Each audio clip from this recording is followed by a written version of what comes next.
Awesome. I'm ready whenever you are. Just let me know when you'd like to begin and we'll dive right in. Alright, welcome back to One Dozen Banana, the show where we peel uncomfortable ideas one layer at a time. I am your host Piyush, and beside me is my digital co host ChatGPT, the only partner who can't get cancelled at this time at least. Absolutely. And I'll do my best to keep it interesting and on point. Perfect. So let's. Because today we are talking about the word that Indian borrowed from America without reading the manual, the N word. And no, this isn't a history lecture, it's more of a what if experiment.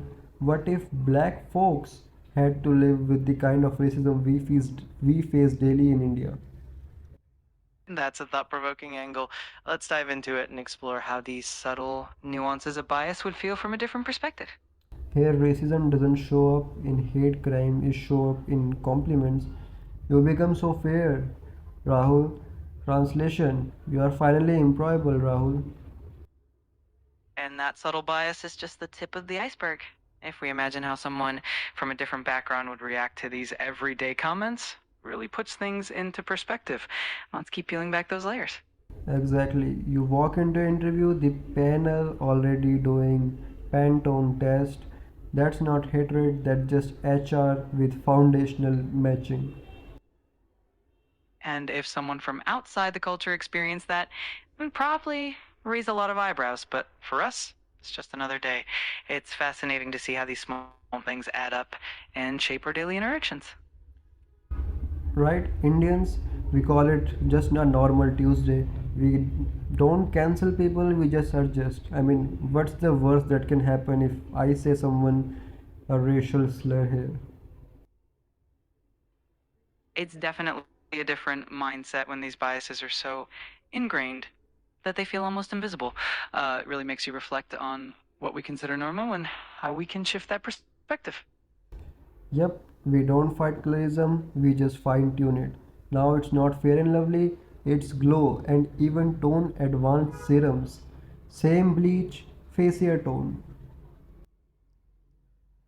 Absolutely. It's a prime example of how we've evolved the packaging, but kept the core unchanged. Definitely makes you think about how these subtle shifts influence our perceptions and standards. Meanwhile, African Americans spend decades turning black is beautiful into a new movement. We tend to be fair into a new Snapchat filter. It just it just kind of heartbreaking to see these new generation are now using Snapchat filter to hide their or maybe developing insecurities just because these type of whitewashing filters exist. It is definitely a poignant observation, and it shows how deeply these biases can seep into our everyday lives, even through something as simple as a filter. Definitely makes us reflect on how far we still have to go in embracing true self acceptance. But here's where it gets weird. We idealize rap culture, dress like we are from Cape Town, and use N-word like it's just a normal bro. It's a fascinating contrast, isn't it? We embrace the style and the swagger without really acknowledging the history and the struggles behind it. Definitely adds another layer for the conversation about cultural appreciation versus appropriation. Exactly. We quote Kendrick but ignore Kabir. We love the struggle aesthetics but not the actual struggle behind it. It's a powerful point and really highlights how we can sometimes take the surface level appeal of a culture without truly understanding or respecting its deeper significance. It's definitely an eye opener for all of us. And then we get, then we act shocked when someone call it racist. We say, chill, it's just a slang. Yeah, slang born from slavery, dude. Minor details, but it's easier for someone to say it was a mistake, it was a, I didn't knew it, but no one wants to take accountability for these type of damages. Absolutely, it's that disconnect between intention and impact that often gets overlooked. It's definitely easier to brush it off as ignorance than to face the deeper implications, but these conversations are the first step toward greater awareness and accountability. Let's just flip it.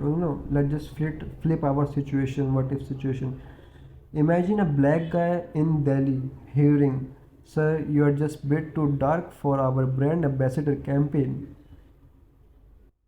It's a powerful thought experiment, and it really helps us see the situation from a different angle. That kind of scenario would definitely spark a very different reaction and make us realize Now how. imagine if color bias was daily background noise. The aunties comment, the dating app filters, the school nickname.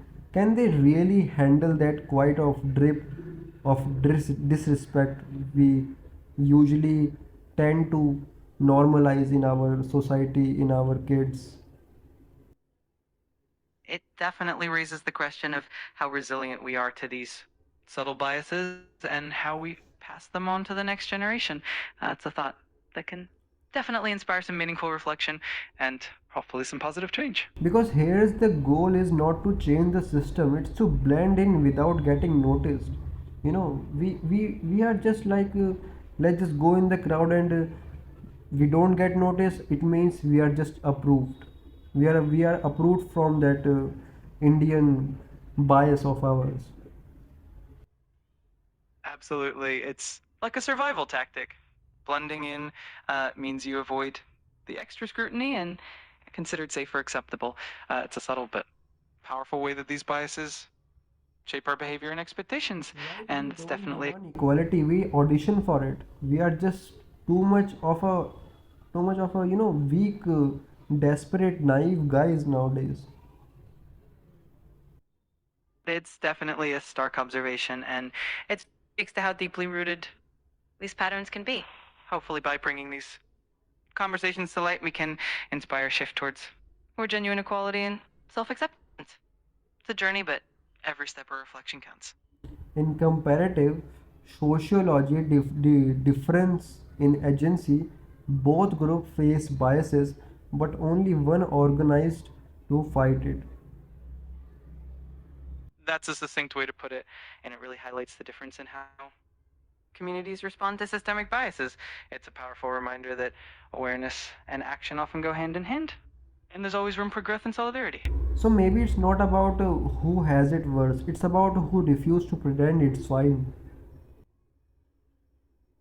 Absolutely. It's all about that willingness to acknowledge and address the issue rather than just accepting it as the norm. Even Uh, our that shift is comedy runs on bias. Half the jokes are just color or ancient punchline with laugh tracks. it's true, and it shows how deeply ingrained these biases can be, even in our humor. It really makes us think about how we can shift the narrative and create a more inclusive environment for everyone. Exactly. Imagine if Western comics did skits about Indians that way, we'd lose our mind. Absolutely. It would definitely spark a huge reaction and probably make us reflect a lot more on the kind of humor we accept and biases we overlook in our own culture. It's a great way to get a fresh perspective. It's a loop we are laughing in circles. So, so yeah, maybe the question isn't could they handle our racism? Maybe it's why do we in first place? That's a profound shift in perspective and obviously gets to the heart of the matter. By asking ourselves why we accept these biases, we open the door to real change. It's definitely a conversation that can lead to meaningful reflection and growth. That's our legacy. Polite prejudice. Don't burn crosses. We just send matrimonial requests. You know, I think we are just too weak and too polite to the point that we just wanna blend in. We think that a blend in is a survival tactic. Maybe making okay salary with okay skin color and not doing too much to fit in is killing us from inside. It's a compelling point, and definitely sparks some deep reflection. Sometimes the quest for just blending in can indeed hold us back from realizing our true potential and from challenging the status quo. It's definitely a conversation that can lead to some meaningful change. I mean, status quo is being challenged on daily basis, but on surface level, everyone trying to be a liberal, educated. But when we talks about when we go to actually micro festivals, like we are going on someone's festival, that weird look, that weird raising eyebrows to someone that is not uh, in the same level of intellectuality, or maybe life was a bit harder for them. So we don't really have that morality to even consider the fact that maybe he is struggling. But we only see that fact that he's a lower caste, or he have darker skin. So we just ignore the fact that he's a human being as well. And we don't bother to ask him or show him any type of empathy. A really insightful observation, and it highlights the gap between our ideals and our everyday actions. It's a reminder that true empathy requires more than just surface level awareness, it means actively seeing and valuing the humanity in everyone. It's definitely a journey, but every step of awareness helps. And as we are progressing in this in this new era, I have a bad feeling about where are we heading towards, because whenever I open like Instagram, or let's just say YouTube YT shorts, or whatever these kind of degenerate apps are there, I see 12 to 14-year-old girls or boys using these whitewashing filters on their face, just to just to look like I don't know, it's not a human face. I mean, if you are whitewashing your face that much, it's not even looking like a real face at the time. It's like looking like someone painted you with black and white colors, oil painting colors. It's definitely a concerning trend, and it highlights how pervasive these beauty standards can become, even at such a young age.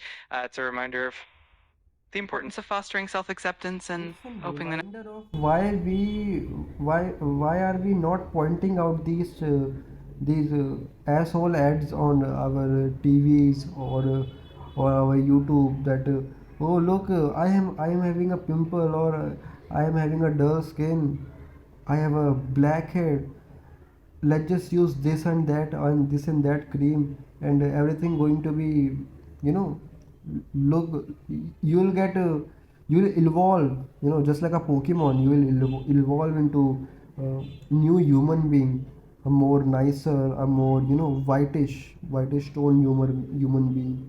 So it's an irony on ourselves that we don't want to judge everything, but we also see these ads and we get influenced by them. It's definitely a paradox of modern media and advertising. On one hand, we strive for a more inclusive Like mindset. On the every other actor is saying that we support every kind of race, we don't believe in casteism, we don't believe in nepotism, and then they are doing these type of ads. it really does highlight the disconnect between the messages we see and the actions we witness. It's a reminder that genuine change requires consistent effort and awareness, even in the little things. It's definitely a conversation worth continuing. uh, I mean, I just feel so disgusted, like disgusting, like we know them, and we know what they are doing with our minds, but no one wants to notice these type of predatory behaviors by these large corporations. It's completely understandable to feel that frustration. It's a reminder of the importance of staying vigilant and encouraging transparency and accountability, even when it feels like a tough battle. These conversations definitely help spark awareness, and that's a crucial step forward. Hate you see the difference. Back in 6 7 years ago, women's, okay, middle-aged women's, I'm not even saying that to kids, middle-aged women used to wear makeup, because they want to look fancy in wedding, they want to look fancy in these special occasions, and it's kind of okay, you want to do this, and it's kind of a gratification we all want from our lives. At least you are meeting someone once, you have to look good to make that moment special. But nowadays I see that these middle-aged guys and women, even guys as well, doing these type of makeup and using creams and other dozen of things, that garbage, that dump that is available on YouTube. They are using all these type of things to make their skin tone more lighter, more shiny, and they don't realize that if you are not accepting yourself, how can you can expect someone else to respect your actual tone. You are just pretending to be, whatever the status quo is, running status quo is. Absolutely. It's a powerful reflection on how societal pressures can shape our self image and behaviors over time. It really underscores the importance of self acceptance and authenticity, and how much we all need to support that mindset in ourselves and others. I think the leading reason for these type of things are is Instagram. I just want to say blatantly, I think Instagram have to have some type of accountability on what they are doing, and some type of policy for kids to restrict some type of filters, whitewashing filters for kids. I mean, I can understand that, but kids are they don't have developed the brain at that time. If they understand that okay, being white means good and being darker means bad, then they'll never accept their actual skin tone. You make a very important point about the role of social media platforms in shaping young minds, and it's definitely crucial that they take more responsibility in protecting kids from these kinds of influences. Encouraging a healthier and more authentic self image from a young age can definitely pave the way for a more confident and accepting generation. Alright, you've been listening to One Dozen Banana, where we talk about stuff everyone notices but no one names. If you want more episode that makes you think before you scroll, then subscribe, share, and maybe question your next fairness ad.